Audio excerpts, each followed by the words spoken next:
They call it the People's Open. They call it the ultimate party. But has the WM Phoenix Open gone too far? Well, totally out of control on nearly every single hole is the way at least one pro described it. And this year we saw a highlight reel on social media of fights going down between fans, interactions with the players. We even had one woman fall out of the grandstands on 16 and get injured. But the question I really have is it all too much, or is it, excuse the pun, par for the course? And for the PGA Tour, can they truly have their cake and eat it too? Because we know that this is one of the most exciting events on the schedule, but to a certain extent, there is a component of it that leaves a little bit of a black eye on the sport when it gets out of control. Mike, I don't know if you saw this, but they even had at one point the police department and the fire marshals had to shut down alcohol sales this year because it got to that point. Something, right? It's got to tell you something. Yeah, I mean, this thing goes down as arguably like the most fun event for golfers, golf people, golf fans, golf fanatics, golf buddies. They look forward to it every year to go out and just make it an ultimate blackout. But is this what the tour is going for? Like, honestly, I wanted to think today, like, if the tour was like Monahan and all them were sitting around a table, how do you think they would have graded how it went? That's just the thing. And I think there's a feeling of being torn between good and bad. And we're going to talk about, like, is there ways that it can kind of exist in this way? Or maybe even, has it really not gone too far? Do players truly kind of know what they're getting into when they sign up for this event? And I would personally be fearful of stealing the soul from this event. I've talked about it here on the podcast before. Totally. I think you can have different tones and different vibes at different tournaments. I truly believe we have a world where the WM can exist on the schedule and in all of its rowdiness, and have the Masters on that same type of schedule where it's saying two very, very different stylistically events. But again, you're driving and creating a culture at those events. Yeah, definitely. And kind of spoiler alert here. I want to get your take in a second too, but it's kind of spoiler alert. I'm not necessarily for stamping down, and look, I say this with a grain of salt, and I know people will say stuff in the comments because I'm never going to be a proponent of intentionally trying to ruin a player's swing by screaming in their backswing. The intention of it. Right. I'm never going to go for that. Right. I'm never going to go for overly drunkenness. Being fighting and things like that. I want to make sure that you still got an event that I could safely bring my kids to. Yes. At least have a spot where I could be, not worrying about somebody drunk falling down on top of them or something like that. But that being said, I think there's a slippery slope that we don't steal the soul of this event and I'll still allow there to be a party and a chance for people to celebrate the game in a way that is a much more party atmosphere. Sounds like you got a game plan.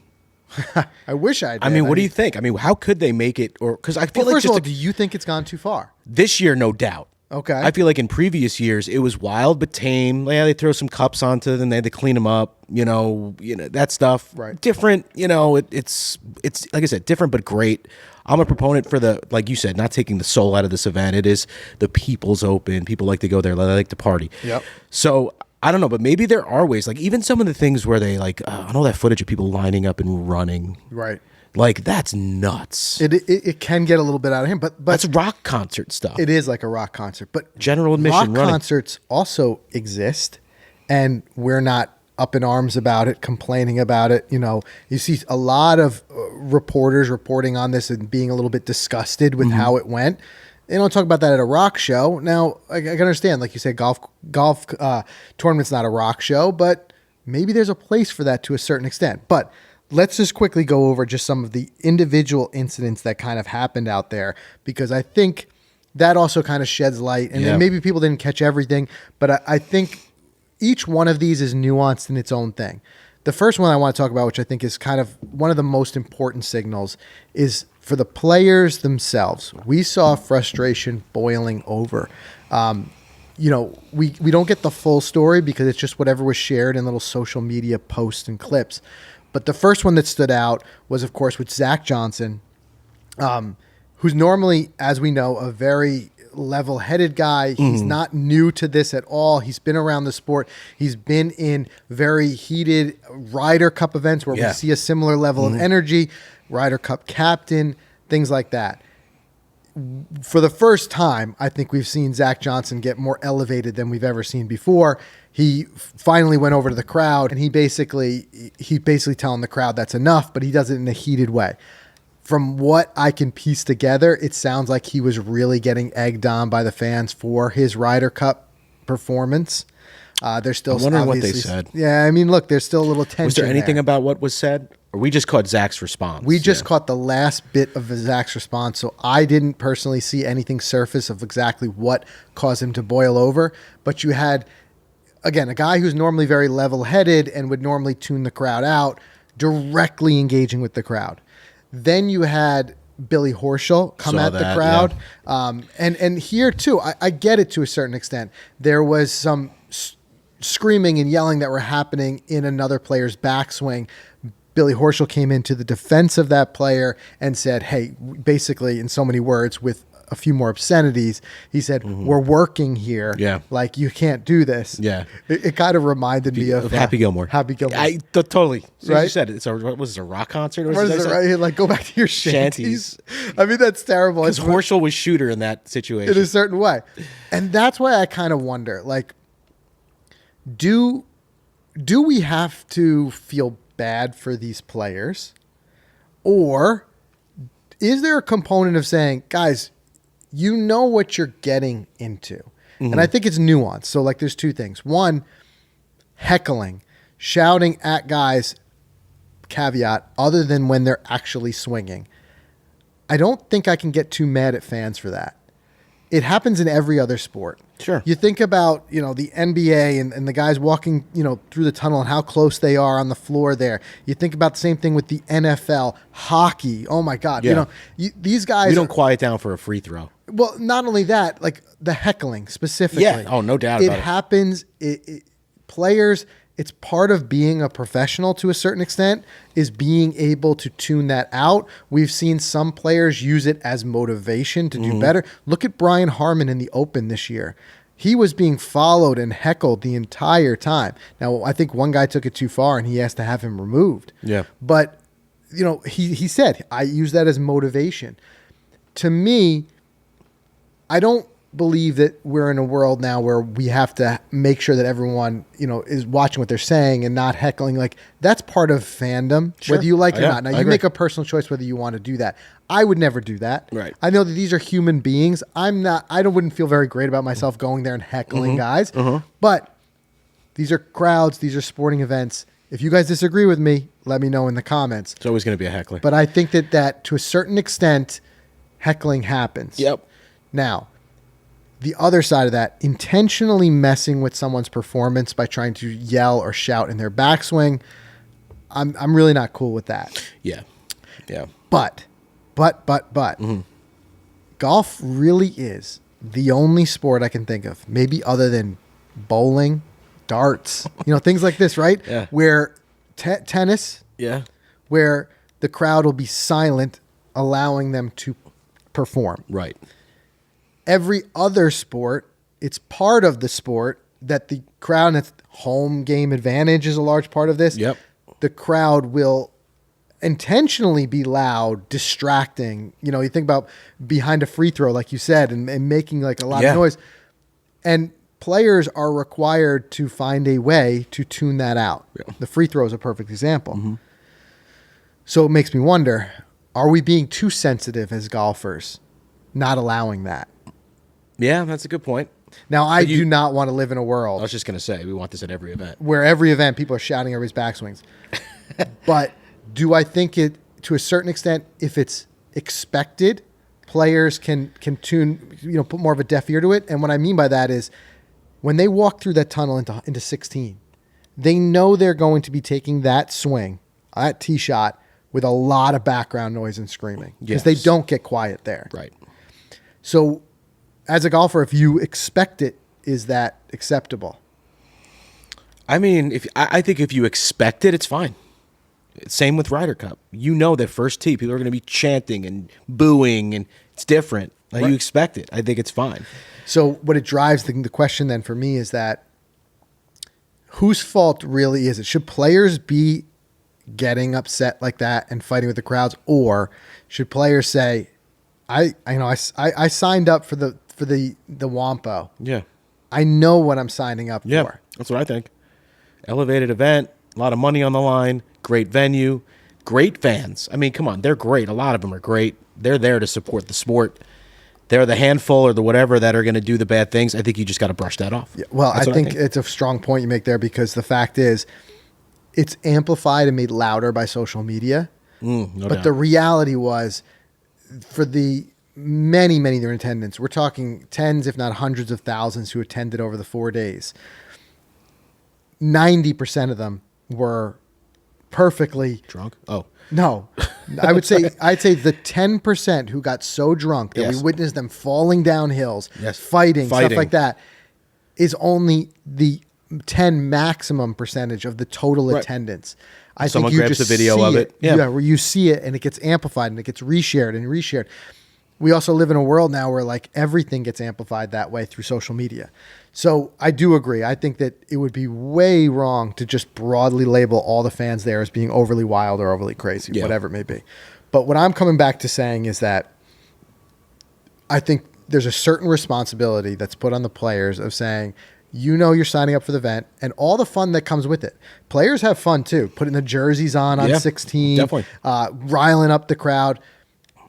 You can't have your cake and eat it too. You got to understand, for a certain degree of that, there's also going to be the other side. There's going to be some heckling. I can't, one thing I can't get aboard, I can't agree with, like I said, intentionally shouting or doing something loud and distracting in the backswing. Other people, you guys, let us know in the comments. You may say, hey, that's acceptable in other sports. It's fine by me. Get over it. Right. I would say there's still a component of golf, and but I like what you said before about each spot has that different vibe. You've got the white glove steakhouse experience at Augusta, and you got the frat party in Phoenix. You know, like each stop, you got the walk up music at the Zurich. Little vibe here and there. It's a little different.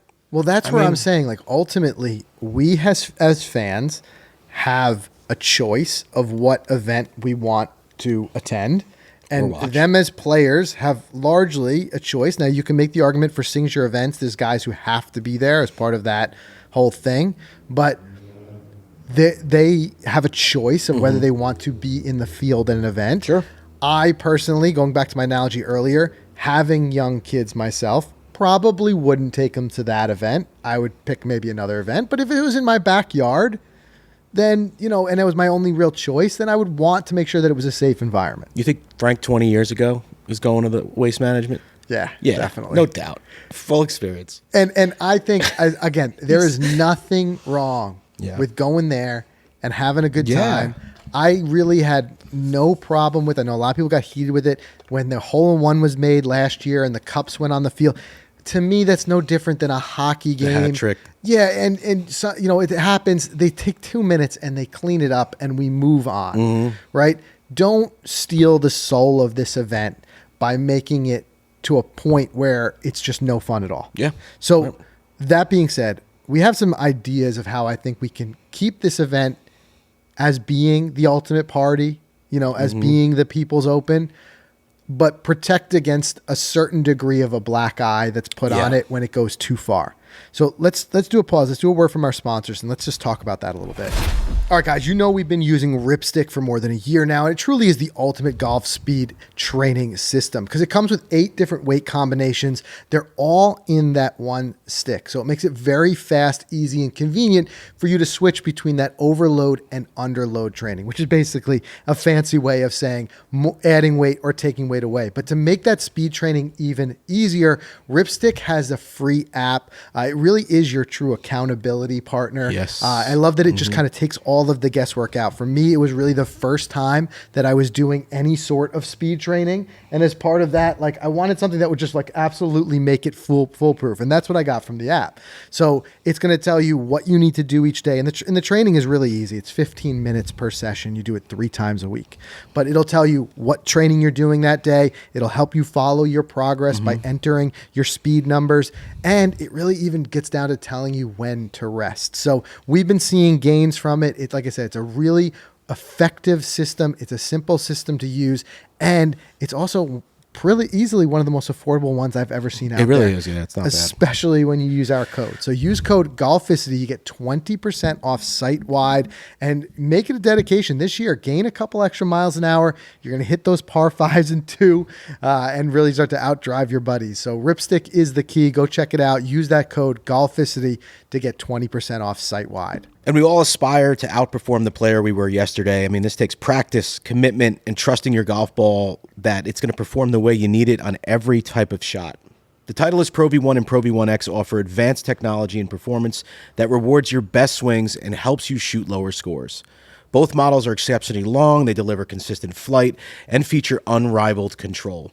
So quick difference, the Pro V1, it's best for a combination of distance, spin, and feel. In the game, it delivers that penetrating flight versus the Pro V1X, which I play. It flies a little bit higher, it spins more in the short game, while still giving you the low spin on longer shots to maximize your distance. So you can find out more about the Pro V1 and the Pro V1X, including which is best for you and your game. Go check it all out at Titleist.com. And huge thanks to FootJoy. We love the Hydro line of rain jackets. I mean, they're designed to protect players in everything from light mists to heavy downpours. I mean, whether you're at Pebble or Florida or wherever you are, you know you're going to get hit with rain. So you got to check this stuff out. Featuring DryJoy's waterproof technology, the Hydro series provides the ultimate protection for any player, no matter where you play. These lightweight designs make it easy to store in your golf bag. I love just folding it up, throwing it in the bag. Don't have to worry about it. I know it's in there just in case the clouds come and the rain starts to fall. So definitely check out the entire lineup of Hydro series. Just go to footjoy.com. All right, so getting back into it, before we talk about what I think could be some subtle changes that can be made, also understand, like I said, it's really going back to, even if you made no changes, you're going to have some players who truly thrive in that environment. I think there's guys who just feed off of that energy. Sure. And they're going to, whether it's heckling or it's cheering, they're going to be able to kind of like navigate through that and possibly even perform better. Sure, yeah. There's going to be guys on the other side that it's too much. They're not used to it, whatever it may be. And it might be ultimately their decision going forward of whether they attend the event or they don't. Right. You know, we saw others who set the event out this year. I'm not saying that's the reason why, but guys like Victor Hovland and others, it was not a signature event this year. Oh, it wasn't? No, I don't believe it was a signature event. Okay. So as part of that, like some of these guys did not have to. So there's that aspect of it. But can this be something that can be kind of changed or maybe even dialed back? And when I say dialed back, I want to say that in a way that's saying like, without stealing the soul of the event, I still think that it should be the party tone is what gives it its life. Sure. And I think it's what brings a different audience to some events, and I think variety and diversity in the game is what's so important. Sure, right? I agree. Yeah. Now, you can go to the obvious. Alcohol sales. I know there were certain aspects of it. Now, we weren't physically in attendance, just watching this from the outside and keeping an eye on social media. I know there was some that was like kind of like an all-you-can-drink areas and things like that. Maybe that's pushing it and going a little bit too far. It's also the length of the event. I know that whether this is kind of an excuse or not, there was a lot of being thrown around. It was due to the weather and rain the delays. What do you do during rain rain delay? They were there longer, so there was more time to drink. I get all that. But this is not the first kind of event with drinking and rowdiness and crowd control. It's not like any of this would necessarily be a surprise, delays or otherwise. And I think if we can live in a world where you can have massive day-long parties that are these concerts, like huge concerts. Yep. Think Lollapalooza or whatever, which of course there's going to be drunkenness. There's going to be a little rowdiness, but it largely comes out unscathed, except for the rare occasion where it goes too far. Maybe there's a riot. There's a way to control for this. So can we learn from that and apply it to things like the Wampo? You have at these major, music festivals, you have the same type of things. You have guys pre-gaming, alcohol sales, all that type of stuff. Sure. If they can crowd control and get everyone in, have a good time, and get everyone out again safely, why can't we do that here? Is it just that we need to say, let's face it for what it is, guys? The culture here that we've created throughout the years, and largely even to the tour and their own kind of detriment, like is what they share on social media, what they put out there is that it's a party. They share that definitely. stuff. That's right? what they label it as. Yeah. Exactly. So this is what we created. Let's just make sure it can be a safe party for everyone. More security. You know, if a fight looks like it's going to break out, and I understand it's over a wide, big area, but so are these huge music festivals. Yeah, right. Jump in there, separate that, get them out of there. Bartenders cutting people off, individuals off when they've had too much to drink. You know, going kind of through and security through the crowds. If you see people stacking up cups and it seems like it's going too far, putting tamper that down a little bit. Am I being unreasonable? I mean, I don't work in security. Am I being unreasonable by thinking that that's possible? No, I think it's absolutely right. I mean, you could definitely do things that can limit. I mean, do you think it's necessary to have people line up for the 16th hole? Well, you know, that was the other idea I was thinking about. We saw, first of all, I don't know if you caught this, but, and I don't know how even true it was, but it was reported on that there were some seats on 16 actually on the tee box that were going for $24,000 per seat. Yeah, that's nuts. Which is crazy when you think that's about as expensive as any ticket went for the Super Bowl. Yeah. Right? Yep.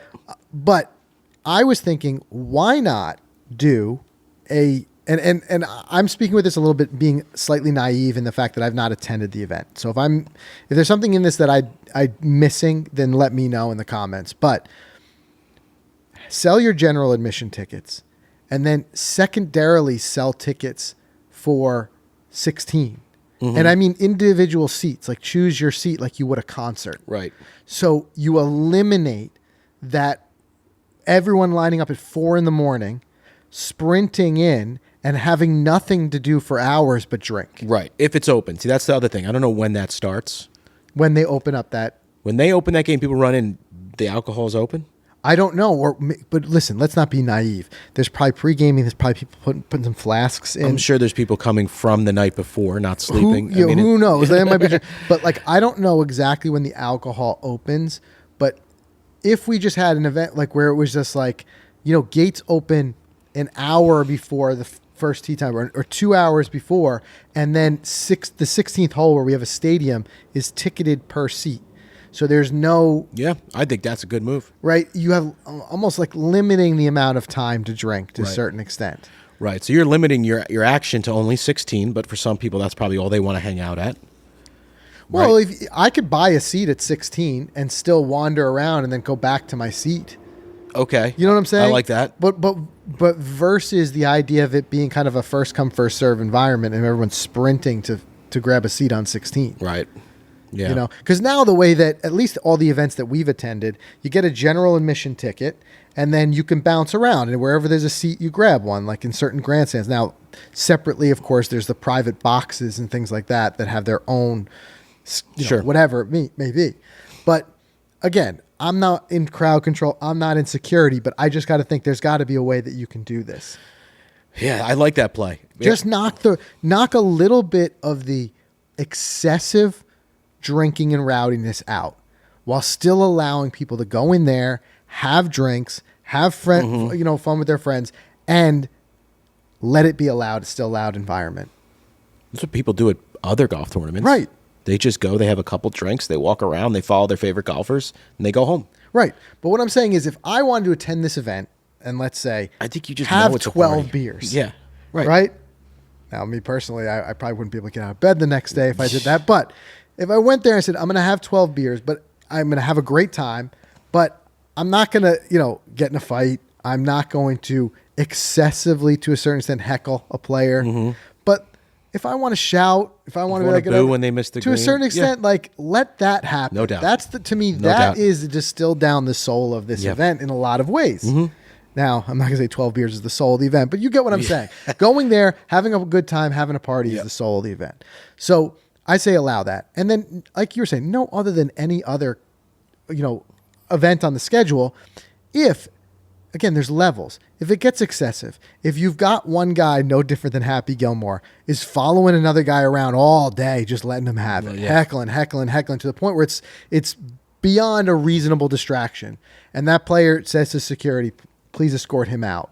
fine. Yeah. Right? Fine. But as a general overall crowd, I think there's got to be some give and take where players got to be like, I need to mentally prepare, work with my mental coach, whatever you got to do, mentally prepare that on this event, there's going to be some screaming in your backswing. Yeah, and use it to Some your of it may be advantage. unintentional. You get that many people in one place. We saw it multiple times. We saw it on one of Tagala's chip shots that the scream was so loud from 16 because of something that I think Scotty Scheffler had done. It like kind of distracted him a little bit. Yeah.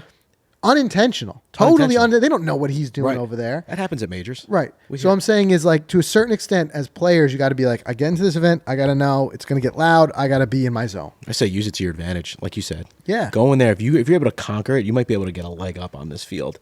But there was one thing, just side note, that I did really like about the event was Smiley and Kisner on the 16th.